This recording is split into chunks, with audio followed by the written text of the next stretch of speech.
Hello, everyone, and a very warm welcome to our 27th Rare Webinar.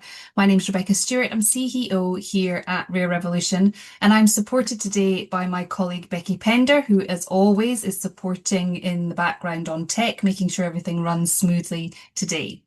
So sponsorship for today's Rare Webinar was provided by Blueprint Medicines, a Sanofi company, as part of an arm's length sponsorship agreement. Rare Revolution retains all creative control, and this is our second in a series of 4 webinars running through 2026 on the topic of mastocytosis. So today I am delighted to welcome to our discussion Shawna Hull and Kelly Morton. Both Shawna and Kelly have a diagnosis of cutaneous and systemic mastocytosis and live in the USA. Shawna is also a volunteer for the Mast Cell Disease Society.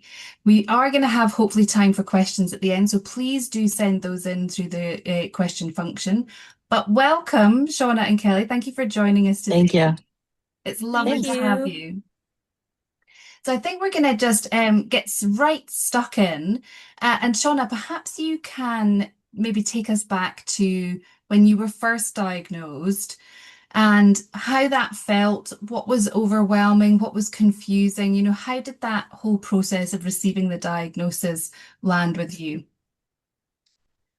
Well, I think the most confusing thing for our community is first you hear the word cancer. And then you hear the word, you have a rare myeloid neoplasm characterized by abnormal colonal proliferate. You're like, what? So all these things are coming at you. So you go into full on panic mode. You start doing your research to doctor you know who, and you just get overwhelmed. So I think for the best part about this, then I started reaching out and finding a community that I could connect with to help guide me in this journey. I Mm. know that from the beginning, you learn really quickly that you have to self advocate. Yeah.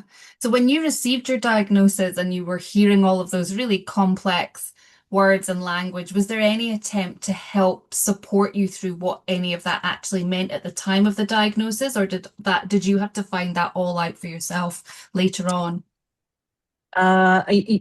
Honestly, for some reason, even though this is considered like a rare blood cancer, there's no sort of like support system, unlike other cancers in the U.S. that are supported by like a group or a Mhm. part of the hospital that would help guide you through. So we basically fend for ourselves and we figured out by joining communities via Facebook or the Mast Cell Disease Society. And that's one of the reasons why I started joining the meetings. I would go to 2 meetings on average a week at the beginning. And then, steadily after time, I kind of just became one of the volunteer leaders because I was just so involved in the situation. And so was that really what helped you make the most sense of your condition? It was really about getting that community level support. And how difficult was that for you to find on your own? You know what, to be honest, like 12 years ago when I was diagnosed with the skin condition, there really wasn't anything out there. But in 2022, when I got the SM diagnosis, one of the first things that came up was the Mast Cell Disease Society, and they helped me. And I think the best thing about the community is that you have somebody that you can relate to and talk to, and they're like, oh yeah, I had the same symptom, or oh yeah, I can totally relate. Because a lot of our symptoms and our reactions are invisible to the human eye. So I think that's why it's so misunderstood. I think that the community is where we all rally together. And for you, Kelly, how long did it take for you to receive your diagnosis? And what impact did that have on you, that level of time? Oh yeah. I'm a little bit different than a lot of um, the SM patients as far as, like Shawna. I know Shawna, it took her a long time to get a diagnosis. For me, it was probably I'm thinking going back probably 5 or 10 years ago that I probably was having symptoms, but I thought it was menopause because Mm. I was in that stage of life where I was having what I thought were all menopause symptoms. My endocrinologist was telling me, you've got osteopenia, you're in menopause, you're going to have some flushing and all these things. And I was having all these symptoms, um, and honestly just thought it was menopause. I had brownish red spots all over my body, and a dermatologist in San Antonio told me that it was actually, she said it was age spots. Mm. And so, here we've gone another, I don't know, 3 more years, 5 more years, and then I finally get diagnosed here in Fort Worth, saying that I had cutaneous mastocytosis, and then finally a diagnosis of systemic. And so, it's kind of different, but I think I've probably had it at least 10 to 15 years. Um, but yeah, it's been interesting And figuring was all that that out. frustrating for you? Did you feel like, okay, this is menopause, or did you feel like there was something else going on?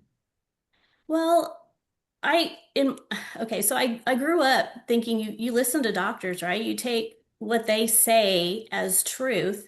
And so when I had my doctors telling me it's menopause, it's those are symptoms of menopause, I didn't think anything of it. It really wasn't until the skin manifestation of the disease popped up, um, that I started thinking this can't be just age spots. And I had a girlfriend say, Kelly, we were at the beach, and she's like, Kelly, you've got to go get that checked out. That is not age spots. That is not normal. Mhm. And that, so anyway, so did a punch biopsy, and it came back cutaneous mastocytosis. So that started my road Yeah. to finding out that I had this rare mast cell disease. So, what advice would you give then to somebody who's either being newly diagnosed or, sort of still wondering what's happening and considering mastocytosis? Were there particular resources or, particular pieces of advice that were helpful to you? Absolutely. So, um, I would say research. When I was told that I have a rare mast cell disease, it can progress. Basically take Claritin and I'll see you in 3 months for more lab work. And that's what my doctor told me. And so, um, I was a little bit in shock because I didn't understand what it was at all, and I had no information in hand to tell me what it was. So, I turned to the internet, I turned to Dr. Google, and, and tried to find out as much as I could. Um, but I think that probably the most beneficial thing for me is I found the Facebook um, systemic mastocytosis support group, which Shawna is a part of, and it's been amazing.